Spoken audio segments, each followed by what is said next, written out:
संबित पात्रा, मेरे जहन में बस आज एक सवाल आ रहा है। आप लोग कह रहे हैं माफी मांगे माफी मांगे, माफी काफी?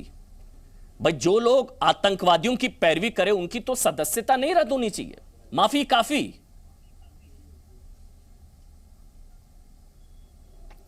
देखिए, आज तो इस डिबेट में सबसे पहले मैं आदरणीय मोहन चंद शर्मा जी के परिवार को नमन करूंगा। मैं मोहन चंद शर्मा जी को भी सल्यूट करूंगा। अशोक चक्र उन्हें मिला और जिस प्रकार से उन्होंने शहादत दी आतंकवाद के खिलाफ लड़ते हुए, अपने आप में एक बहुत बड़ा उदाहरण है देश के लिए।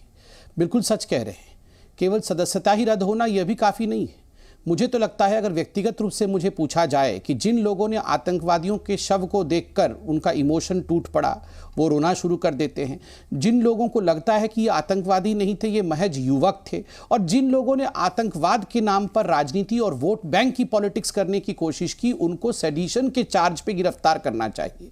ये मेरा व्यक्तिगत राय है। क्योंकि किस प्रकार का आप क्या स्टैंडर्ड सेट करना चाहते हैं देश में। क्योंकि चाहे दिग्विजय सिंह हो, चाहे सोनिया गांधी हो, चाहे अरविंद केजरीवाल हो, चाहे सलमान खुर्शीद हो, ये कोई साधारण लोग नहीं है। ये कोई मात्र जेएनयू के स्टूडेंट नहीं है। ये वो लोग हैं जिनके हाथों में देश का बागडोर था उस समय। ये वो लोग हैं जो एक एग्जाम्पल सेट करते हैं, और ये वो लोग हैं जिन्होंने इस प्रकार की घिनौनी राजनीति की, देश के पुलिस को नीचा दिखाने की कोशिश की और आतंकवादियों को एक शहीद बनाने की कोशिश की कि देखो ये तो महान लोग थे। और ये पहली बार नहीं, ये बाटला हाउस एनकाउंटर का अकेला मामला नहीं है। ये सारे लोग, ये सारी पॉलिटिकल पार्टीज, ये रिपीट ऑफेंडर हैं। याकूब मेमन 3 कोर्ट से होते हुए, lower court, high court, supreme court, तीनों कोर्ट में कन्विक्ट होता है, फांसी की सजा सुनाई जाती है। उसके बावजूद भी ये वही लोग हैं जिन्होंने आधी रात को जाके दरवाजा खटखटाया था सुप्रीम कोर्ट का, और इन्होंने कहा था Yakub Memon was hanged because he was a Muslim. ये वही लोग हैं जो अफजल हम शर्मिंदा है, तेरे कातिल जिंदा है। राहुल गांधी खुद मौजूद थे जेएनयू के उस इवेंट में जहां ये नारे लगाए गए, उसका समर्थन कर रहे थे। ये वही लोग हैं जो ओसामा बिन लादेन को ओसामा जी तक कहने से कतराते नहीं हैं। ये वही लोग हैं जो पाकिस्तान को क्लीन चिट देते हैं और कहते हैं 26/11 आरएसएस की साजिश पाकिस्तान का विषय नहीं है। ये वही लोग हैं जो समझौता ब्लास्ट में जो परपिट्रेटर्स थे, जो आतंकवादी थे, उनको बचाने के लिए काम करते हैं। और ये वही लोग हैं जिन्होंने जाकिर नायक को एपोस्टल ऑफ पीस अर्थात शांति दूत, शांति का मसीहा कहा था। यह एक्सीडेंटली नहीं होता है साहब, और यह केवल हिंदुस्तान में होता है। और मुझे दुख है कि इन्होंने हमें तो जो किया, हमें तो हिंदू आतंकवादी बताने की कोशिश करते हैं, मगर मुसलमानों को भी ये इस प्रकार से आंकते हैं कि आतंकवादियों का अगर वो समर्थन करेंगे तो मुसलमान इनको वोट दे देंगे। आज हाशिए पे इनकी राजनीति खड़ी है, केवल और केवल इस प्रकार की राजनीति के लिए। संबित, यही मेरा सवाल था। दरअसल मुझे भी नहीं भरोसा हो रहा था कि कोई हिंदुस्तानी आतंकवादियों की पैरवी पर वोट करेगा। कोई हिंदुस्तानी राष्ट्रवादी मुसलमान इनको वोट नहीं देने वाला।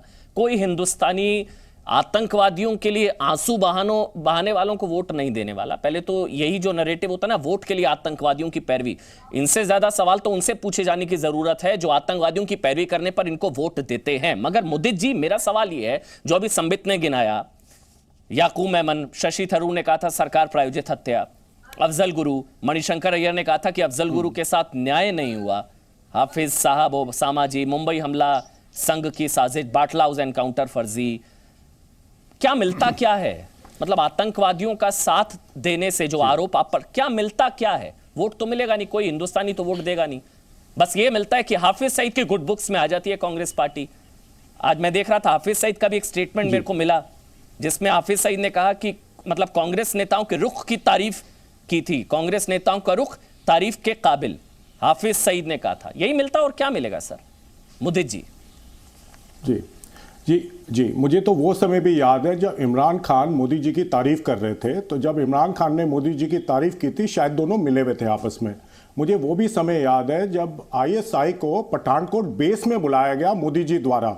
आईएसआई को बुलाया पठानकोट बेस में, तो जरूर देश विरोधी काम कर रहे होंगे मोदी जी। आईएसआई को क्यों बुलाया? देखिए, जहां तक एक नैरेटिव सेट करा है बीजेपी ने पिछले 30 साल में कि बीजेपी एक हिंदुओं की हितैषी पार्टी है और जो कांग्रेस है वो एंटी हिंदू पार्टी है, पहला नैरेटिव।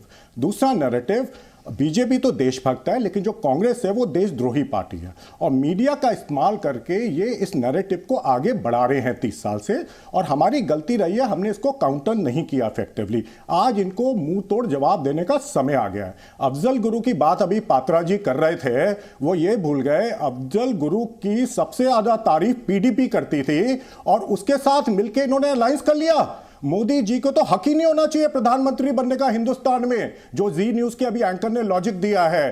क्यों आपने पीडीपी के साथ अलायंस किया? कोई जवाब देगा? देखिए, जहां तक बाटला हाउस की घटना का सवाल है, ये भी सच्चाई है। और पुलिस कभी कभी, अब आप मुझे बात तो खत्म करने दीजिए, इतनी देर आपने भाषण दिया है, इतनी देर पात्रा जी ने भाषण दिया, मुझे भी तो बोलने दीजिए। आप भी सुनना चाहेंगे उनको। कर्नल सिंह मेरे साथ लाइव जुड़ गए हैं। आपको मैं बता देता हूं, बाटला हाउस एनकाउंटर के समय ज्वाइंट कमिश्नर रहे कर्नल सिंह, बारे में बोल रहा था, जो किताब भी पिछले साल इन्होंने लिखी, N encounter that shook the nation, और बम धमाकों की जांच का नेतृत्व करने वाले पुलिस अधिकारी, उस वक्त ज्वाइंट कमिश्नर जब बाटला हाउस एनकाउंटर हुआ। स्वागत है कर्नल सिंह जी। मतलब कहने को कुछ नहीं, बस मेरे ख्याल से माफी मांग सकते हैं हम लोग देश आपसे कि आपने हमारे लिए, देश के लिए, आप आतंकवादियों से लड़ रहे थे और आपको जांच का सामना करना पड़ा। मतलब मैं व्यक्तिगत तौर पर आपसे सिर्फ माफी ही मांग सकता हूं।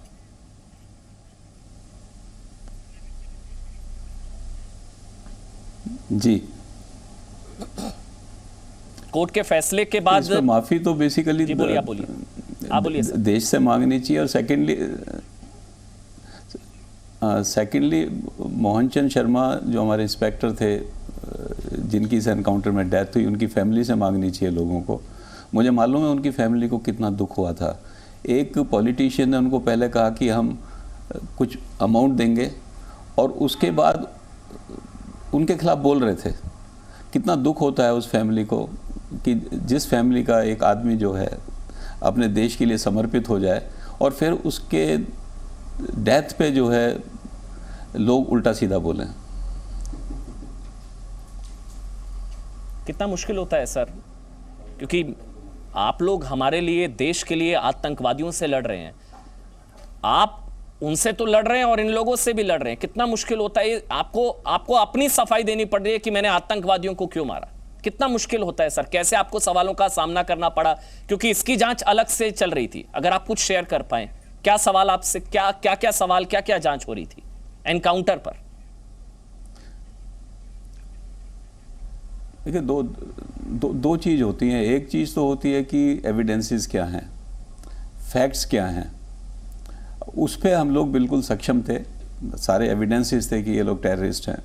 इनके लैपटॉप से, इनके मोबाइल फ़ोन से इतने सारे एविडेंसेस मिले थे जो प्रूव करते थे कि इन्होंने गुजरात में भी किया है, इन्होंने जयपुर में भी ब्लास्ट किए हैं। उसके एविडेंसेस थे हमारे पास मौके के। लेकिन सवाल ये उठता है कि जब एनकाउंटर के बारे में विदाउट किसी फैक्ट्स एंड विदाउट किसी एविडेंसेस के बोला जाता है, जैसे मैं बताता हूँ, मैं और मेरी वाइफ जो हैं मोहन चंद शर्मा जी के घर पे गए उनकी वाइफ से मिलने के लिए जी।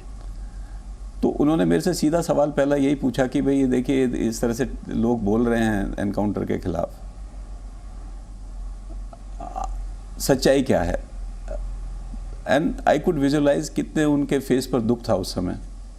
मैंने उनसे कहा कि क्या आपको विश्वास है मेरे पे? तो उन्होंने कहा नहीं, मोहन ने बताया था कि आप पे पूरा विश्वास करना है हमेशा। तो मैंने कि फिर मेरी बात मानो, जो मैं कह रहा हूँ वो सच है।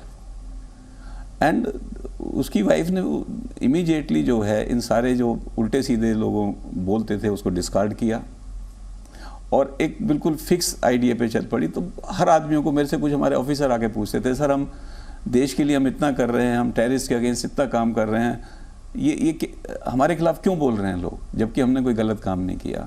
सो इस फ्रंट पे लड़ना थोड़ा मुश्किल होता है। जो फैक्ट्स का फ्रंट है, जो एविडेंसेस का फ्रंट है, उस पर लड़ना आसान था हमारे लिए।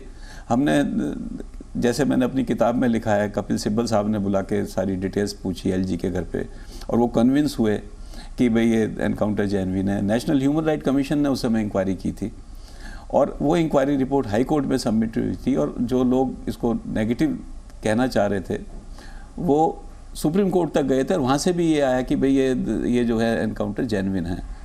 तो फैक्ट्स और एविडेंसेस के बेस पे हमारी टीम ने बड़ा अच्छा काम किया, वो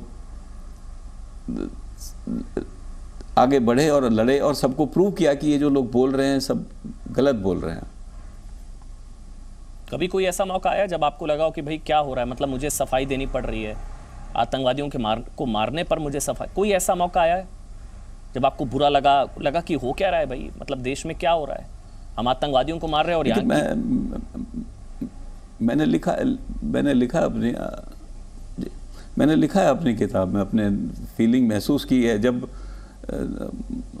बाटला हाउस एरिया में एक पब्लिक मीटिंग हुई थी, बिकॉज उस समय 5 स्टेट्स में इलेक्शंस थे असेंबली के और 2009 में पार्लियामेंट इलेक्शन भी होने थे। तो कुछ पॉलिटिशियंस जो थे वो वोट बैंक पॉलिटिक्स की बात कर रहे थे।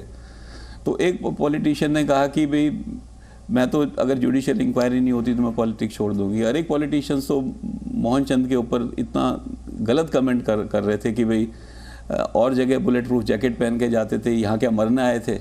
मतलब सुन के इतना गुस्सा आता था उस बात को कि भाई लोग इस तरह की उल्टी सीधी बात कर रहे हैं चीज़ों के ऊपर, जबकि हमारे पास सारे एविडेंसेस हैं, मौके की सारी चीज़ें अवेलेबल हैं।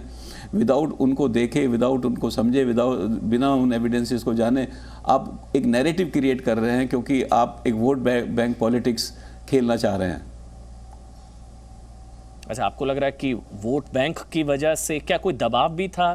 क्योंकि मीडिया को ब्रीफ भी, क्या मीडिया, आपने किताब में शायद इस बात का भी जिक्र किया है कि मीडिया को ब्रीफ ना करने को लेकर भी दबाव था कि सच कहीं बाहर ना आ जाए, क्योंकि नैरेटिव दूसरा बिल्ड हो रहा था।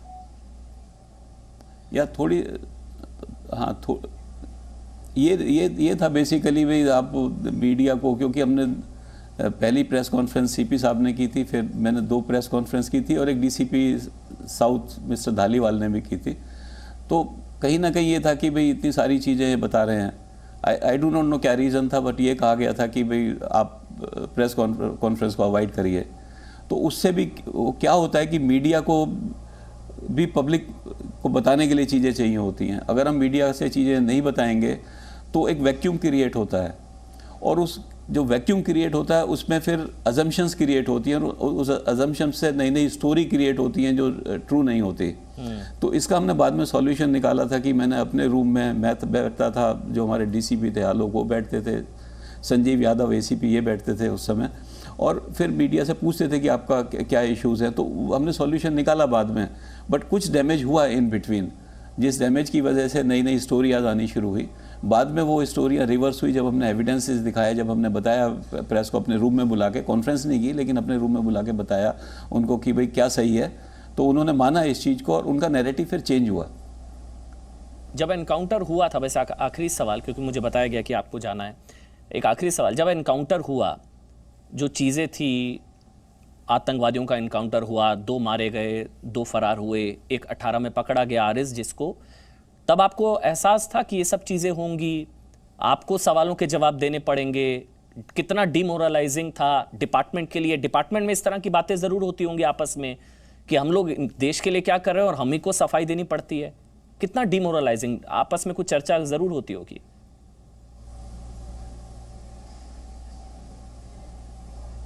ये तो कभी सोचा ही नहीं था कि आप एक अच्छा काम करें, अपनी कंट्री के लिए काम करें। आप देखिए, इंडियन मुजाहिदीन 2005 से डिफरेंट स्टेट्स में एक्सप्लोजन्स कर रही थी। इन्होंने हैदराबाद में किया, गुजरात में किया, यूपी में कोर्ट्स में ब्लास्ट किए, बनारस में ब्लास्ट किया, जयपुर में ब्लास्ट किए, फिर दिल्ली में ब्लास्ट किया। ये लगातार ऑपरेट कर रहे थे और पकड़े नहीं जा रहे थे। और जब दिल्ली पुलिस की टीम ने, जो स्पेशल सेल की टीम थी, मोहन चंद लीड कर रहे थे जिसको, जब उन्होंने उनको कॉर्नर कर दिया, उसमें एनकाउंटर हुआ।